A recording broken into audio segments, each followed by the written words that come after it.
Hello, good evening दोस्तों। स्वागत है आपका अर्जुन डिफेंस एकेडमी के ऑनलाइन प्लेटफॉर्म पर। सबसे पहले आपको गणतंत्र दिवस की ढेर सारी शुभकामनाएं और आशा करता हूं ये साल आपके लिए बेहतर और उज्जवल होगा। चलिए, आज अपन इस एमसीक्यूज की जो श्रृंखला चल रही है उसके अंतर्गत आज हम राष्ट्रपति टॉपिक से रिलेटेड कुछ क्वेश्चन को सॉल्व करेंगे। दे सलामी इस तिरंगे को जिससे तेरी शान है, दे सलामी इस तिरंगे को जिससे तेरी शान है। सर हमेशा ऊंचा रखना इसका जब तक दिल में जान है, सर हमेशा ऊंचा रखना जब तक दिल में जान है। एक बार फिर से आपको इस गणतंत्र दिवस की ढेरों शुभकामनाएं। चलिए, आज अपन क्वेश्चन की सीरीज शुरू करते हैं।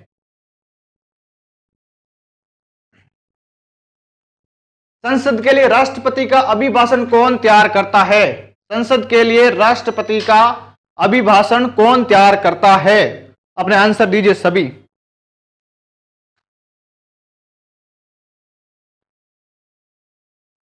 जय हिंद, जय हिंद, जय हिंद। सभी को गणतंत्र दिवस की ढेरों शुभकामनाएं। चलिए चलिए चलिए।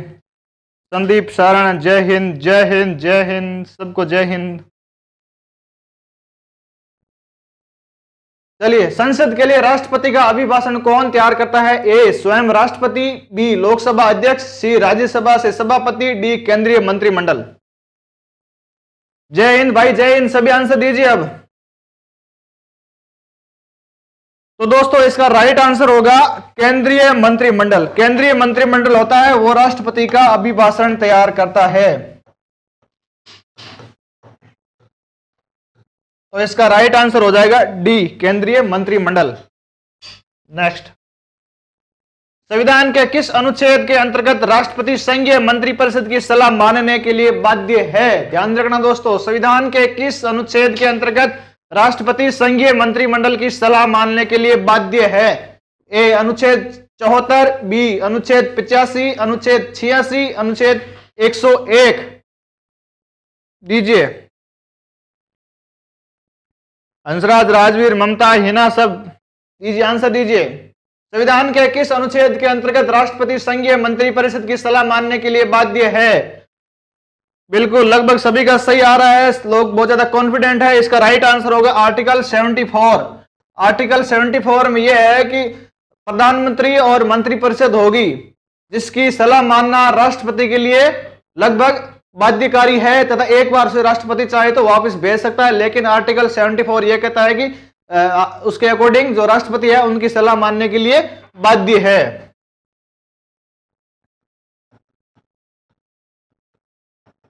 तो इसका राइट आंसर होगा 74। 85 में राष्ट्रपति क्या करता है? 85 में राष्ट्रपति सदन को आउट करने की राष्ट्रपति की शक्ति है। सदन को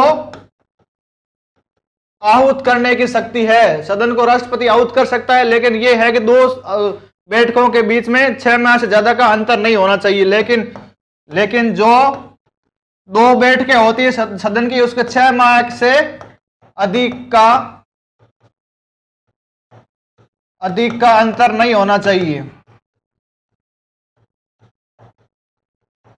मतलब दो बैठकें होती है, उसकी बैठकों के बीच में एक बैठक की अंतिम बैठक और दूसरी बैठक की पहली बैठक के बीच में 6 माह से अधिक का गैप नहीं होना चाहिए। ये आर्टिकल 85 कहता है। आर्टिकल 86 में राष्ट्रपति का अभिभाषण आता है। राष्ट्रपति संसद में अभिभाषण दे सकता है। राष्ट्रपति का अभिभाषण 86 में है। और आर्टिकल 101 यह कहता है जब कोई व्यक्ति सदन की 2 सीटों पर वो काबिज हो जाता है तो उस एक सीट कौन सी खाली होगी यह तय किया जाता है आर्टिकल 101 के अनुसार। 2 सीटों से चुनाव जीतने पर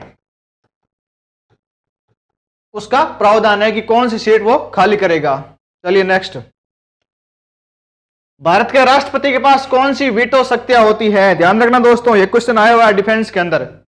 भारत के राष्ट्रपति के पास कौन सी वीटो शक्ति होती है? ए पूर्ण वीटो, बी पॉकेट वीटो, सी निलंबित वीटो, डी उपरोक्त सभी। दीजिए, अपना जवाब दीजिए सभी।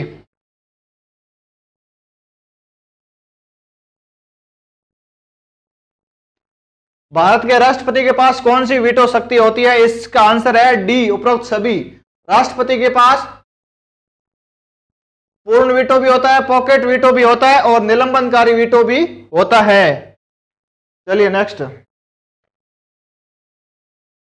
किन परिस्थितियों में राष्ट्रपति संसद का संयुक्त अधिवेशन आहूत कर सकता है? यानी कि ऐसी कौन सी सिचुएशन होती है, ऐसी कौन सी परिस्थितियां होती है जिसमें राष्ट्रपति संयुक्त अधिवेशन आहूत करवा सकता, आहूत यानी बुला सकता है?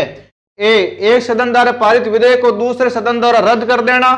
बी, एक सदन द्वारा विधेयक में प्रस्तावित संशोधन दूसरे सदन द्वारा स्वीकार न किया जाना। सी, एक सदन द्वारा विधेयक की प्राप्ति के 6 माह तक कोई कार्रवाई नहीं करना। डी, उपयुक्त सभी।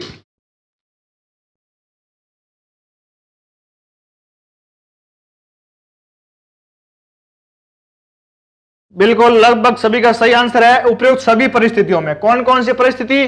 जब एक सदन द्वारा पारित विधेयक को दूसरे सदन द्वारा रद्द कर देना, यानी कि किसी चीज पर गतिरोध यानी विवाद उत्पन्न हो जाता है, तो राष्ट्रपति को यह अधिकार है कि वो संयुक्त बैठक आहूत कर सकता है। एक सदन द्वारा विधेयक में प्रस्तावित संशोधन दूसरे सदन द्वारा स्वीकार नहीं किया जाना, एक सदन द्वारा विधेयक की प्राप्ति के 6 माह तक कोई कार्रवाई नहीं करना। यानी जो तीनों कंडीशन दे रखी है, इन तीनों कंडीशन में यह बात निष्कर्ष रूप से साबित होती है कि किसी विधेयक पर जब विवाद उत्पन्न होता है तो राष्ट्रपति संयुक्त अधिवेशन आहूत कर सकता है। नेक्स्ट। लोकसभा और राज्यसभा की संयुक्त बैठक किसके द्वारा आहूत की जाती है? बहुत ही महत्वपूर्ण क्वेश्चन है। लोकसभा और राज्यसभा की संयुक्त बैठक किसके द्वारा आहूत की जाती है? आहूत कौन करता है? राष्ट्रपति, बी, लोकसभा के अध्यक्ष द्वारा, सी, संसद द्वारा, डी, राज्यसभा के सभापति द्वारा। संयुक्त बैठक को आहूत कौन करता है?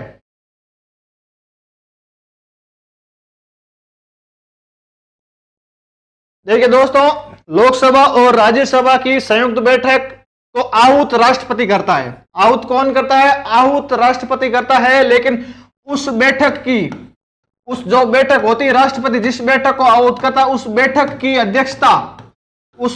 अध्यक्षता कौन करेगा दोस्तों? उस बैठक की अध्यक्षता लोकसभा का अध्यक्ष करेगा।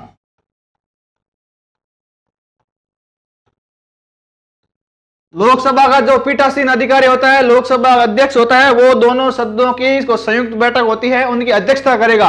लेकिन आहूत दोस्तों ध्यान रखना, आहूत राष्ट्रपति ही करता है। चलिए नेक्स्ट।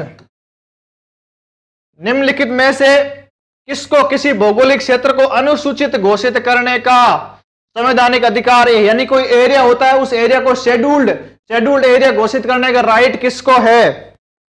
ए, राज्यपाल को, बी, मुख्यमंत्री को, सी, प्रधानमंत्री को, डी, राष्ट्रपति को। कौन किसी क्षेत्र को अनुसूचित घोषित कर सकता है?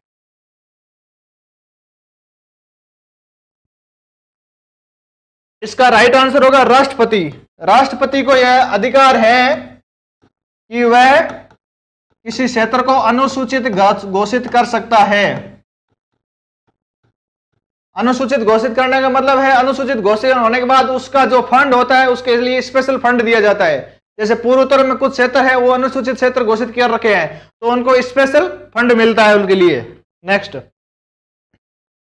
राष्ट्रपति और उपराष्ट्रपति की अनुपस्थिति में कौन राष्ट्रपति का कार्यभार ग्रहण करेगा? राष्ट्रपति और उपराष्ट्रपति की अनुपस्थिति में, अब दोनों ही अनुपस्थित है। देखिए, अगर राष्ट्रपति का अनुपस्थित होता है तब उपराष्ट्रपति उसका कार्यकाल संभालता है, लेकिन अब राष्ट्रपति और उपराष्ट्रपति की अनुपस्थिति में कौन राष्ट्रपति का कार्यभार ग्रहण करेगा?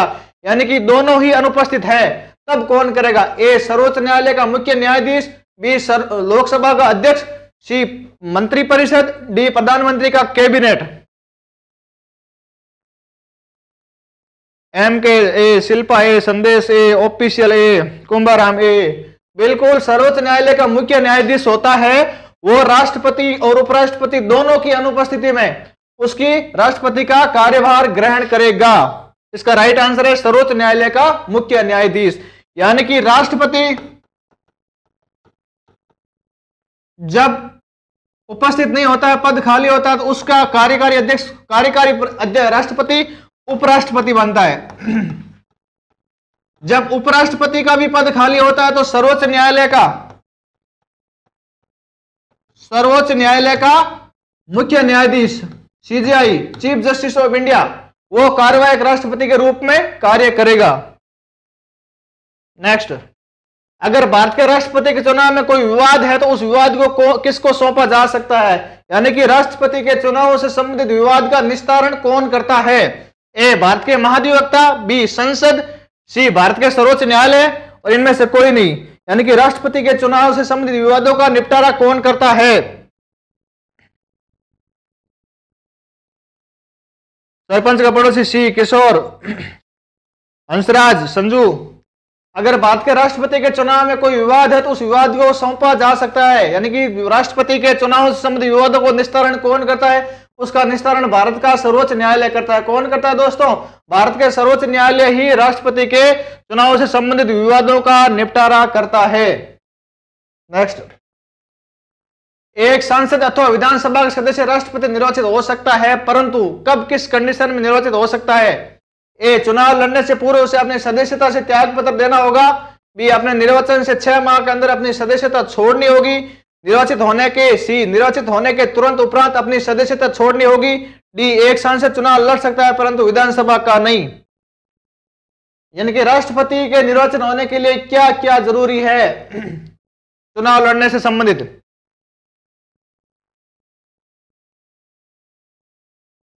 सर आज लड्डू बांटे क्या सरपंच का पड़ोसी? बिल्कुल बिल्कुल बांटे, तो आए नहीं क्या?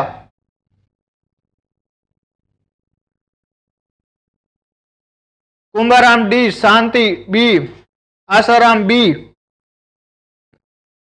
एक सांसद अथवा विधानसभा का सदस्य राष्ट्रपति निर्वाचित हो सकता है, परंतु निर्वाचित जब वो संसद अथवा विधानसभा का कोई भी सदस्य जब राष्ट्रपति निर्वाचित होता है तो निर्वाचित होने से पहले अपनी जो सदन की सदस्यता होती है उससे त्याग पत्र देना पड़ता है। इसका राइट आंसर होगा ए, चुनाव लड़ने से पूर्व उसे अपनी सदस्यता से त्याग पत्र देना होता है। यानी कि कोई भी प्रेसिडेंट का चुनाव लड़ता है तो उस चुनाव लड़ने से पूर्व उसको एकदम न्यूट्रल होना है पॉलिटिकल व्यू से, कोई पार्टी कोई विचारधारा नहीं होगी, तब वो व्यक्ति चुनाव लड़ सकता है। यानी कि चुनाव लड़ने से पहले अगर वो संसद है, विधायक है, कुछ भी है तो उसको अपना त्याग पत्र देना होता है। चुनाव लड़ने से पूर्व से अपनी सदस्यता से त्याग पत्र देना होता है। चलिए नेक्स्ट, भारत के राष्ट्रपति चुने जाते हैं, यानी कि भारत के राष्ट्रपति के चुनाव में कौन कौन भाग लेता है? इसका मतलब यह है, ए केवल राज्यसभा के सदस्यों द्वारा, बी केवल लोकसभा के सदस्यों द्वारा, सी केवल राज्यों के विधानसभा और लोकसभा के सदस्यों द्वारा, डी राज्यसभा, लोकसभा और राज्यों की विधानसभाओं के निर्वाचित सदस्यों द्वारा। यानी कि राष्ट्रपति के चुनाव में कौन कौन भाग लेता है? जल्दी आंसर दीजिए।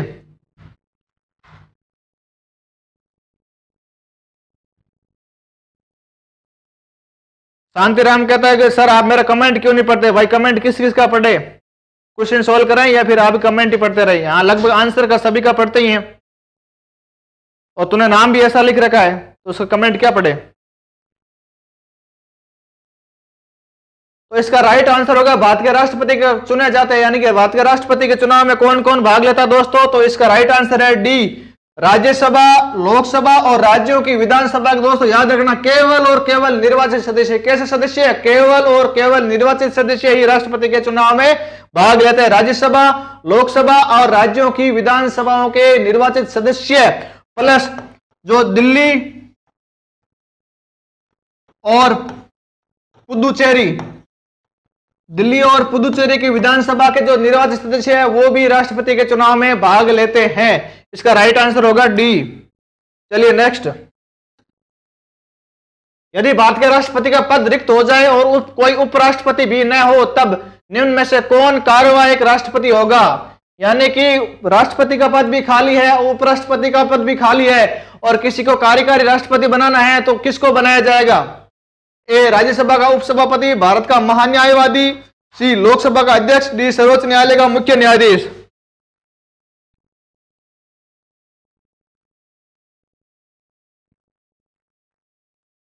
हंसराज, एम के, सरपंच, फूलराम, सबका डी। बिल्कुल, सर्वोच्च न्यायालय का मुख्य न्यायाधीश होता है, उसको कार्यकारी राष्ट्रपति बनाया जाएगा। नेक्स्ट, भारत के राष्ट्रपति को कार्य अवधि की समाप्ति से पूर्व भी पद से हटाया जा सकता है। यानी कि राष्ट्रपति को अपना कार्यकाल पूर्ण होने से पहले भी हटाया जा सकता है। कौन हटा सकता है? ए सत्ताधारी राजनीतिक दल द्वारा, बी प्रधानमंत्री द्वारा, सी लोकसभा अध्यक्ष द्वारा, डी संसद के दोनों सदनों द्वारा। दीजिए आंसर दीजिए। तो इसका राइट आंसर होगा संसद के दोनों सदनों द्वारा। संसद के दोनों सदनों द्वारा एक महाभियोग की प्रक्रिया होती है। कौन सी प्रक्रिया होती है दोस्तों? महाभियोग। महाभियोग की प्रक्रिया होती है। उस महाभियोग की प्रक्रिया द्वारा आर्टिकल 61 में है, आर्टिकल 61 में महाभियोग की प्रक्रिया है। महाभियोग की प्रक्रिया के द्वारा राष्ट्रपति को संसद से दोनों सदनों के द्वारा प्रस्ताव पारित करके हटाया जा सकता है। नेक्स्ट, संविधान के उल्लंघन के आधार पर राष्ट्रपति के विरुद्ध किसके द्वारा महाभियोग लाया जा सकता है? यानी कि संविधान में अपने पद के कर्तव्यों का निर्वहन नहीं करता है तो संविधान का उल्लंघन करता है, तो उल्लंघन के आधार पर राष्ट्रपति के विरुद्ध किसके द्वारा महाभियोग लाया जा सकता है? ए भारत के मुख्य न्यायाधीश द्वारा, बी भारत के राष्ट्रपति द्वारा, सी लोकसभा के अध्यक्ष द्वारा, डी संसद के दोनों सदनों द्वारा। कौन महाभियोग ला सकता है राष्ट्रपति पर? बिल्कुल सभी का लगभग सही है, संसद के दोनों सदनों द्वारा। पीछे आपने बात की आर्टिकल 61 होता है, 61 के तहत राष्ट्रपति पर महाभियोग लाने की प्रक्रिया का प्रावधान है। नेक्स्ट, भारत का कार्यपालिका अध्यक्ष कौन होता है? भारत की कार्यपालिका, कार्यपालिका यानी संघीय कार्यपालिका, जो संघीय कार्यपालिका होती है उसका अध्यक्ष कौन होता है? ए राष्ट्रपति, बी प्रधानमंत्री, सी विरोधी दल के नेता, डी भारत सरकार के मुख्य सचिव।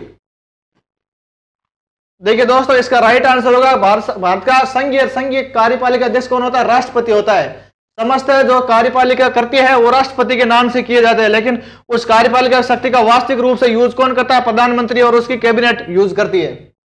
नेक्स्ट, भारतीय संविधान कौन सा अनुच्छेद राष्ट्रपति को उच्चतम न्यायालय से परामर्श करने की शक्ति प्रदान करता है? बहुत बार क्वेश्चन आया हुआ है ये। भारतीय संविधान का कौन सा अनुच्छेद राष्ट्रपति को उच्चतम न्यायालय से परामर्श करने की शक्ति प्रदान करता है? ए 129, बी अनुच्छेद 132, सी अनुच्छेद 143, डी अनुच्छेद 32।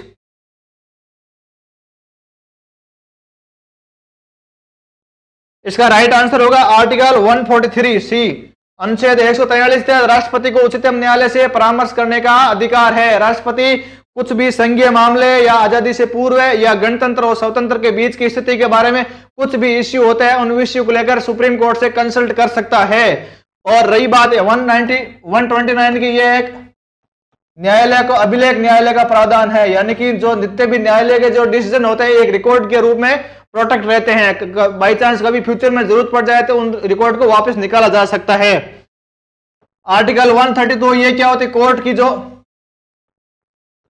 पनिशेबल पावर होती है यानी कि दांडिक शक्ति होती है उसके बारे में बताया गया है। आर्टिकल 143 में 143 में राष्ट्रपति सर्वोच्च न्यायालय से कंसल्ट करने का अधिकार है। आर्टिकल 32 में जो फंडामेंटल राइट है, मूल अधिकार है, उनका ब्रीच हो जाता है, उल्लंघन हो जाता है तो व्यक्ति सुप्रीम कोर्ट जा सकता है और सुप्रीम कोर्ट 5 प्रकार की जो रिट है वो जारी करता है: बंदी, प्रत्यक्षीकरण, परमादेश, प्रतिषेध, उत्प्रेषण और अधिकार पर्चा। तो ये संवैधानिक उपचारों का अधिकार है। इसके अंदर जो मूल अधिकार है उन मूल अधिकारों को रक्षा करता है ये आर्टिकल 32।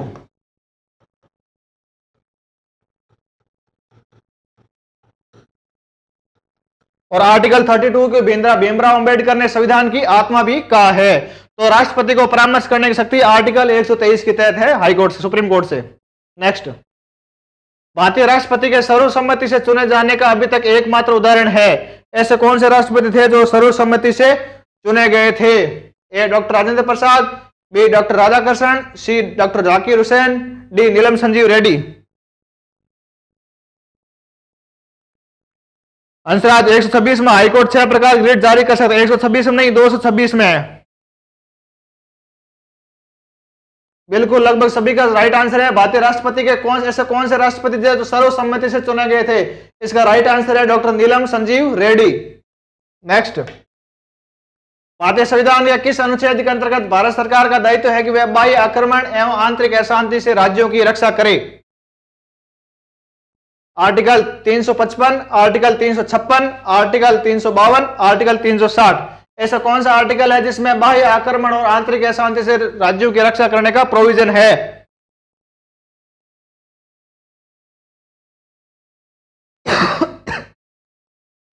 भारतीय संविधान के किस अनुच्छेद के अंतर्गत भारत सरकार का दायित्व है कि वह बाह्य आक्रमण एवं आंतरिक अशांति से राज्यों की रक्षा करे?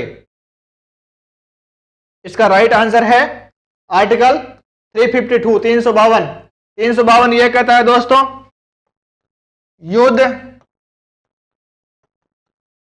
बाह्य आक्रमण, युद्ध, बाह्य आक्रमण और सशस्त्र विद्रोह, सशस्त्र विद्रोह के आधार पर आपातकाल लगाने का प्रावधान है। ये जो आंतरिक अशांति शब्द था वो 1978 में 44वें संविधान संशोधन से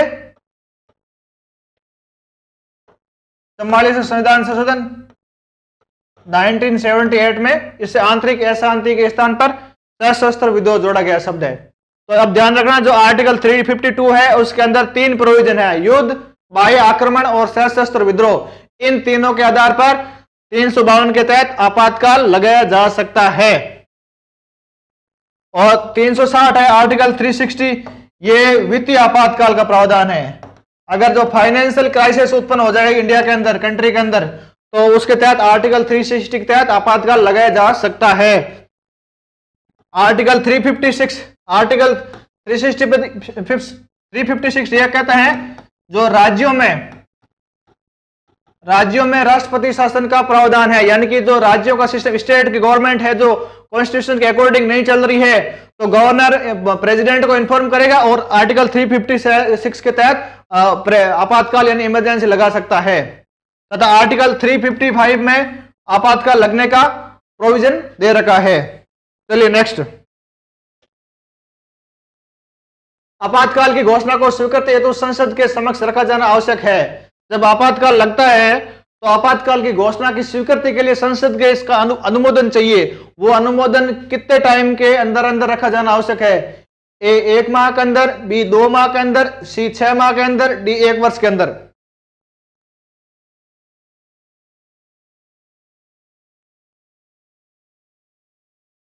इसका राइट आंसर है 1 माह के अंदर। यानी कि कोई भी आप आपातकाल ला रहे हो तो उसके लिए संसद के समक्ष अनुमोदन के लिए रखा जाना आवश्यक होता है। वो अनुमोदन 1 माह के अंदर होना चाहिए, विद इन 1 मंथ। अगर 1 माह के अंदर अनुमोदन नहीं होता है तो आपातकाल मान्य नहीं होता है। नेक्स्ट,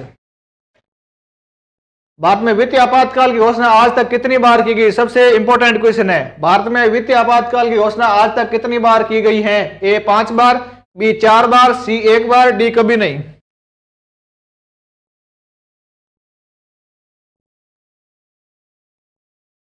इसका राइट आंसर होगा कभी नहीं। अभी तक देश में वित्तीय आपातकाल कभी नहीं लगा है, यानी फाइनेंशियल क्राइसिस अभी देश में कभी भी उत्पन्न नहीं हुआ है। तो वित्तीय आपातकाल एक बार भी नहीं लगा है इस इंडिया के अंदर।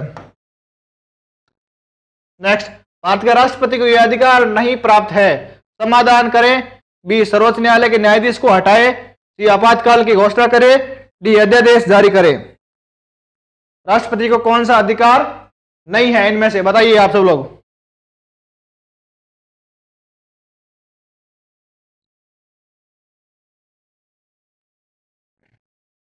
भारत के राष्ट्रपति को अधिकार नहीं है। भारत के राष्ट्रपति को समाधान का अधिकार है, आपातकाल की घोषणा करने का भी अधिकार है, और जब सदन नहीं चल रहा तो अध्यादेश जारी करने का भी अधिकार है, लेकिन सर्वोच्च न्यायालय को हटाने का भी अधिकार नहीं है। चलिए दोस्तों, आज के लिए इतना ही। मिलते हैं नई और नेक्स्ट क्लास में, तब तक के लिए आज्ञा दीजिए। जय हिंद।